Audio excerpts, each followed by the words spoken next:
Bonsoir à tous, bienvenue dans les Alpes. Tout de suite, les titres de votre journal. C'était le jour J pour les bacheliers, moment de joie ou de tristesse. Les résultats du bac ont été dévoilés ce matin. Nous sommes allés prendre le pouls dans un lycée proche de Grenoble où le taux de réussite avoisine les 92%. Les heureux élus peuvent désormais penser aux études supérieures. L'opération Tranquillité Vacances, elle permet aux gendarmes de localiser les résidences vulnérables pour les intégrer dans leur patrouille. Il s'agit aussi de donner de précieux conseils à ceux qui s'inscrivent. Nous verrons comment cela se passe sur le terrain avec la compagnie de gendarmerie d'Albertville en Savoie. Enfin, deuxième volet de notre série consacrée à la grotte de la Balme à Colomb en Savoie. Un lieu exceptionnel dans lequel vivaient il y a plus de 20 000 ans des ours des cavernes. Après un coup de projecteur hier sur la découverte de cette grotte en 1988, ce soir, nous verrons comment les fouilles ont été menées. Vacances pour certains ou révisions pour les oraux. Les résultats du bac sont tombés ce matin avec, comme d'habitude, pas mal d'émotions pour ces élèves de terminale. Illustration en Isère, au lycée du Grisier-Vaudan à Mélan, avec le reportage de Marion Feutry et Maxime Kemener. 9h pile, les résultats tant attendus sont dévoilés. Des listes que l'on parcourt avec angoisse ou impatience, avant de laisser éclater cris de joie et larmes de soulagement. T'as vu quoi? Bien. Mec, j'ai eu Commande.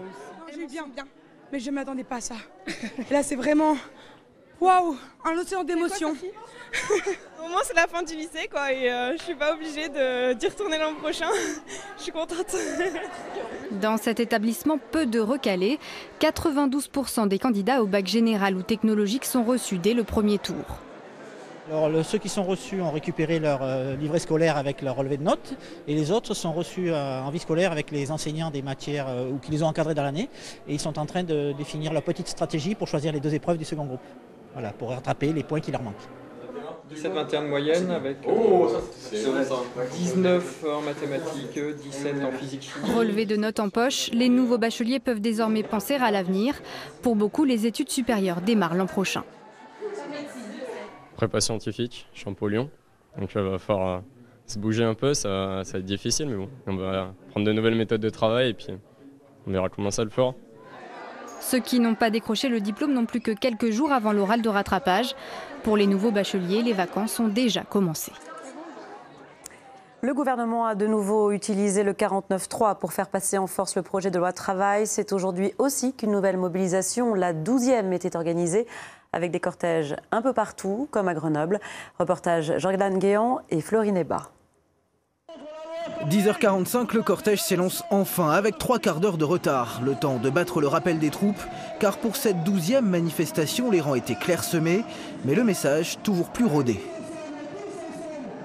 Là, on se bat pour nous et nos enfants, pour qu'ils arrivent dans un monde du travail correct, pas dans un esclavagisme du patronat. 2000 manifestants selon les syndicats, à peine 800 pour la police. Malgré le ciel gris, l'affluence a bien fondu comme neige au soleil. La faute aux vacances à une certaine démobilisation. Dans les rues de Grenoble, il n'y avait plus ce matin que les irréductibles. Il en faut, hein. Donc on sacrifie pour un peu pour tous les autres qui sont pas là, qui sont en vacances, mais voilà. Donc voilà, pas de souci. C'est pas qu'il y a plus grand monde, il faut aussi bien entendre. Enfin moi, la plupart des collègues, je travaille dans un hôpital, la plupart des collègues ne peuvent pas venir pour multiples raisons. Et parce que ça coûte cher aussi de faire la grève à chaque salarié au jour d'aujourd'hui, n'empêche qu'ils sont solidaires du mouvement. Pas de quoi toutefois affoler les syndicats. La CGT Isère, par exemple, donne déjà rendez-vous à la rentrée. Le problème, c'est pas le nombre de manifestations. Le problème, c'est un gouvernement capable de passer 2 fois par le 49.3. Alors il est où le problème? Dans les rues? Ou il est du côté du pouvoir politique? En tête, l'espoir d'un dénouement version CPE. En 2006, la loi très contestée avait été votée, mais jamais promulguée.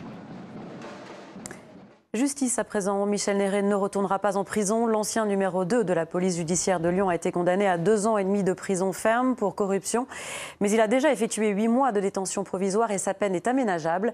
Les anciens policiers grenoblois Christophe Gava et Gilles Guillotin, qui étaient eux aussi jugés dans ce dossier, ont été relaxés. Le parquet avait requis du sursis contre les 2 hommes, Paul Satis, Mathieu Boudet. À son arrivée au palais de justice de Paris, Michel Néré n'a qu'un souhait, en finir. J'avais ma vie entre parenthèses depuis 5 ans. La parenthèse va se refermer aujourd'hui. 5 ans de procédure, 8 mois de prison, 4 semaines de procès. La médiatisation aussi de cette affaire hors du commun qui a vu un des plus grands policiers français accusé de corruption trouve enfin leur épilogue. 1 heure plus tard, Les mots prononcés par le président de la 11e chambre du tribunal correctionnel sont lourds. Michel Néret est reconnu coupable de violation du secret professionnel, mais surtout de corruption. 30 mois de prison ferme. Et pourtant, malgré la lourdeur de la peine, c'est un Michel Néret soulagé qui sort de la salle d'audience. C'est la fin d'une dure épreuve qui a marqué ma vie pendant 5 ans. Maintenant, je pense que je vais pouvoir revivre une vie différente. Je ne ferai pas appel. Quel que soit le jugement qui aurait été prononcé, je n'aurais pas fait appel. Ça fait 5 ans que ma vie est entre parenthèses. Je ne voulais pas encore reproduire la même incertitude, la même réduction de ma liberté de circuler encore 1 an ou 1 an et demi le temps de l'appel. Donc je n'aurais pas fait appel de toute façon. Michel Néret n'avait en fait qu'une crainte, revivre les 8 mois d'enfer de son emprisonnement à la santé. Il échappera à la détention car le tribunal lui permet d'aménager sa peine. Le tribunal correctionnel de Paris vient de le condamner à 30 mois d'incarcération. Il a déjà fait 8 mois de détention provisoire. Ça leur ramène la peine à 22 mois, donc inférieure à 24 mois, et donc la peine est aménageable. Ce qui, en soi, est une bonne chose pour M. Néret que de ne pas retourner en maison d'arrêt. Reconnu policier corrompu, mais trop content d'être libéré de cette menace de prison, Michel Néret quitte une dernière fois le palais de justice de Paris en homme libre. Il y avait 6 autres prévenus dans cette affaire. Nicole, l'épouse de Michel Néret, a été condamnée à 8 mois avec sursis. 3 mois avec sursis, une peine légère pour le policier lyonnais qui avait donné du cannabis à Michel Néret. Les 2 policiers de la PJ de Grenoble qui étaient poursuivis pour détournement de stupéfiants ont été relaxés.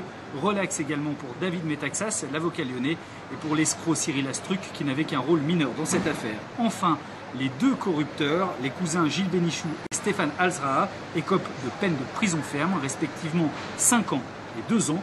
Les 2 hommes absents de tout le procès sont toujours en fuite. Et Gilles Guillotin, ancien commandant de la PJ de Grenoble, relâché donc dans cette affaire de corruption, sera l'invité de notre journal demain à 12h.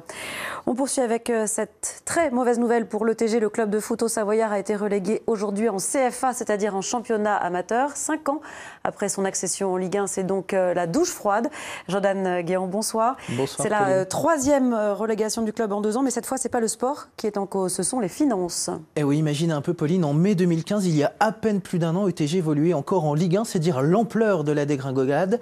Et vous le disiez, cette fois, ce n'est pas le sportif, mais bien le financier qui est au cœur du problème. C'est très simple, il manque en fait 5 millions d'euros dans les caisses d'ETG pour éponger le déficit. Le club n'a visiblement pas apporté les garanties nécessaires à la DNCG, le gendarme financier du foot. Plusieurs pistes avaient pourtant été lancées pour combler ce déficit. Un appel aux supporters, un autre appel aux entrepreneurs de Haute-Savoie.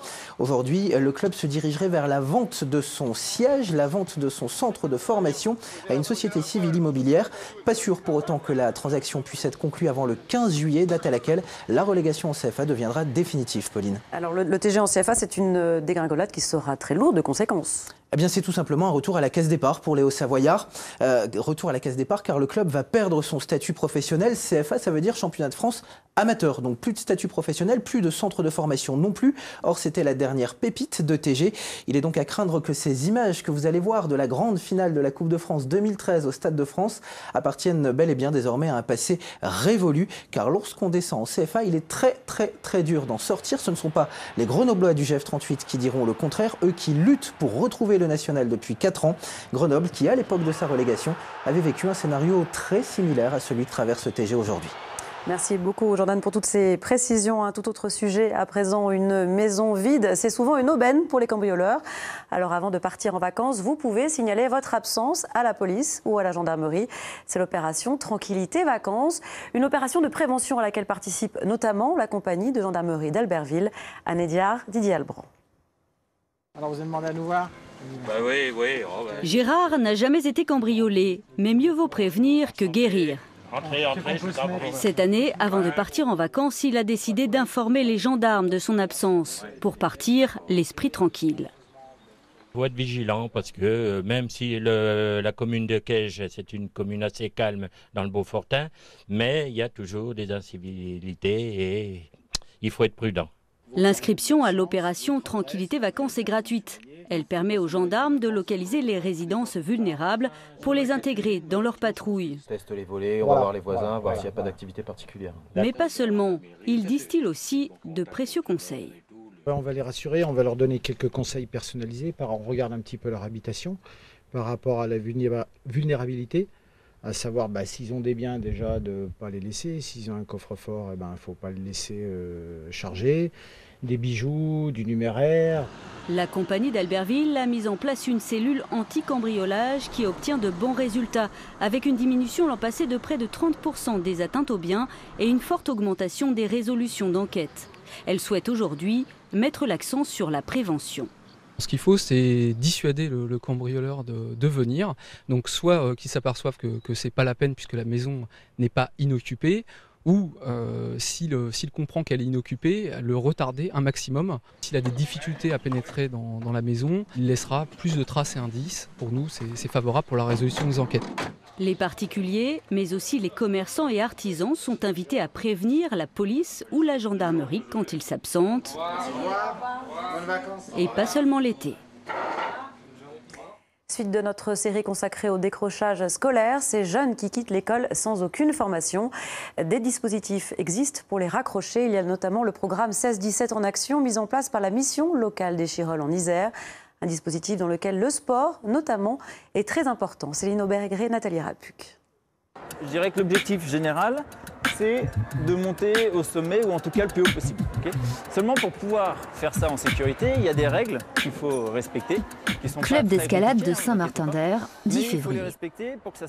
Nous retrouvons Vanessa et Eddy. Cela fait 3 mois que les jeunes ont débuté le programme. L'idée, c'est de se surpasser. Si on arrive à aller en haut, on cherchera à aller en haut d'une manière plus difficile, etc. Voilà. Chaque semaine, les jeunes participent à une séance de sport à laquelle ils sont souvent absents. Sur les 10 stagiaires, il n'y en a que 2 ce matin. Vanessa ne veut pas trop parler pour l'instant. Quant à Eddy... Eddy, t'as peur ou pas? De grimper là-haut? J'ai pas peur, non. T'as peur de la caméra? Ouais, plus. 4, 6, 8, 10. Et celle-ci, elle est un peu de travers, c'est grave? Non, c'est pas très grave. Pas très grave, ça veut dire que c'est un peu grave. Super. Non, du tout. Eddy n'hésite pas à se lancer sur la paroi. Il avance doucement, mais il avance. Sauf que 12 mètres plus haut... Vas-y, c'est bon, descends-moi. Descends. Là, j'ai confiance en plus personne. Retrouver confiance en soi, c'est le but du programme. Et aussi créer du lien entre ces jeunes, souder le groupe. L'escalade l'illustre bien, c'est tout sauf un sport individuel. Dans le binôme, le duo, chacun se soutient et s'assure. L'escalade, le ski, toutes ces séances sont organisées par Jonathan, le coordinateur sportif. Je pense que pour tout le monde, l'une des grosses difficultés, c'est de sortir de sa zone de confort. Et quelque part, repartir sur un projet, c'est prendre des risques un petit peu et c'est sortir de cette zone de confort. Du coup, quand on fait faire des activités comme celle-ci, par exemple, et que les jeunes n'ont pas du tout l'habitude de faire du sport, faut se lancer quand même. C'est pour ça que quand on voit Vanessa, quand on voit Eddy qui se lance sur le mur, là, on sait bien, parce qu'ils n'hésitent pas, quoi. Et parfois, c'est difficile, ne serait-ce que de faire le premier pas. Eddy a quitté l'école en 3e. Il cherchait un stage en mécanique et ne l'a pas trouvé. Quant à Vanessa, il y a peu de temps, elle a décidé de devenir coach sportif. 2 jeunes à la personnalité très différente. Vanessa la battante, Eddy la force tranquille. De façon très amicale et très bienveillante, je pense que simplement il est un peu flemmard. Donc il faut apprendre à lui donner les moyens de se motiver et puis qu'il se rende compte que finalement en faisant une petite démarche, ça en amène une autre et puis on ouvre un réseau et puis un petit peu ce que Vanessa perçoit, mais Vanessa elle le sait, sauf qu'elle a peur d'y aller. Eddy, je pense qu'il le sait aussi, sauf qu'il pense que demain, ça ira très bien si on le fait demain. 2 parcours différents, mais le même décrochage scolaire. Pour ces jeunes, le plus dur, c'est le sentiment d'échec, des mois, quelquefois des années passées à la maison, sans rien au bout. Ça sert à rien que je reste chez moi. Tant qu'à faire, je vais là-bas apporter quelque chose. Au lieu de rester à rien faire chez moi, jouer à la console et manger et sortir avec les potes. Au moins là, il y a un cadre et des heures à respecter. Je me disais, moi je suis chez moi, les autres ils sont à l'école. Voilà, je suis pas comme les autres. C'est dur. Ouais. Bon, et aujourd'hui alors? Tout va bien. Je peux descendre? Le programme 16-17 en action comporte 4 phases. Le sport fait partie intégrante du travail en groupe. Il permet d'apprendre à se connaître et à connaître les autres. Dans la prochaine étape, nos jeunes vont organiser un voyage à l'étranger, à Turin, en Italie.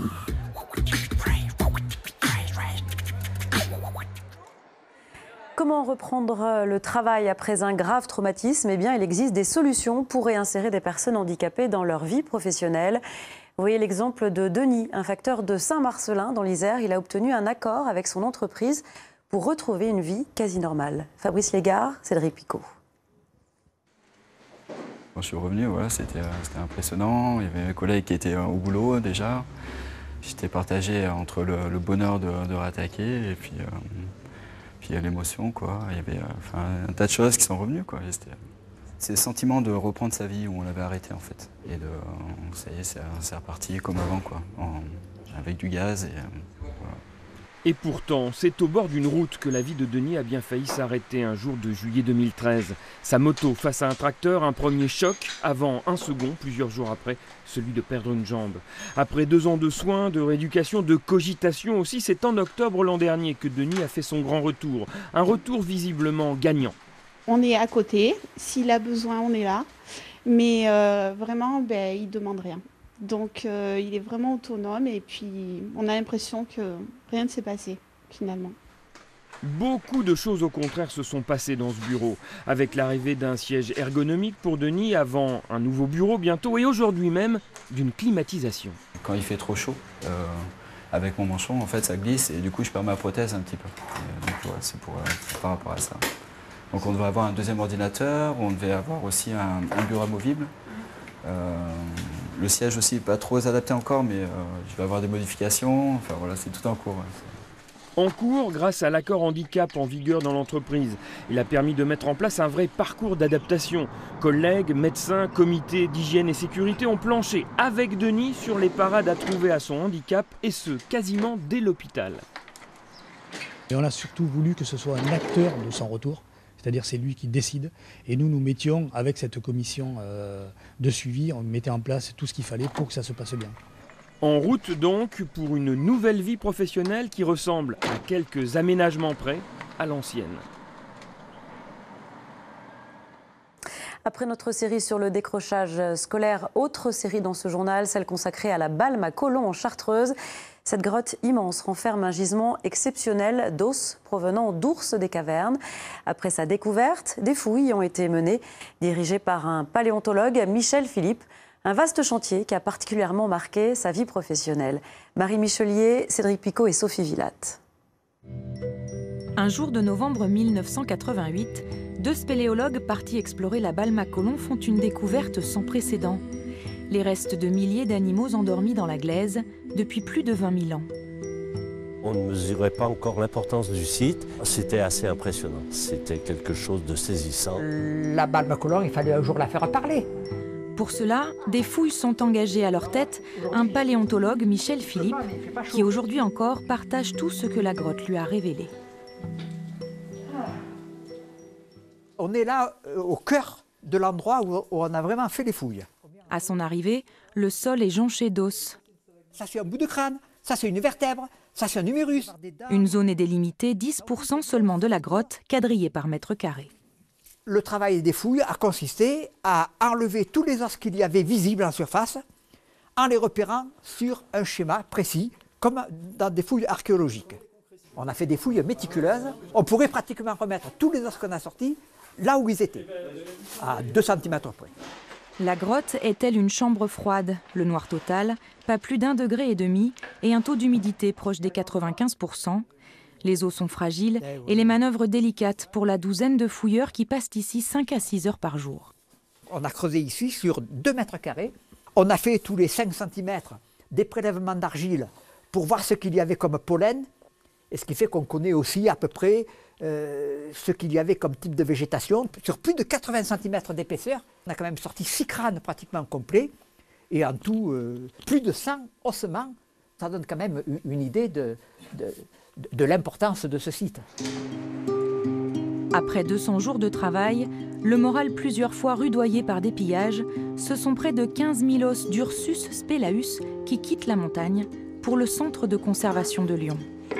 Ben voilà, un humérus. On les a vernis parce qu'ils étaient relativement mous et fragiles et on a toujours marqué les références. C'est BAC, Balme à Colomb, 93, en 1993.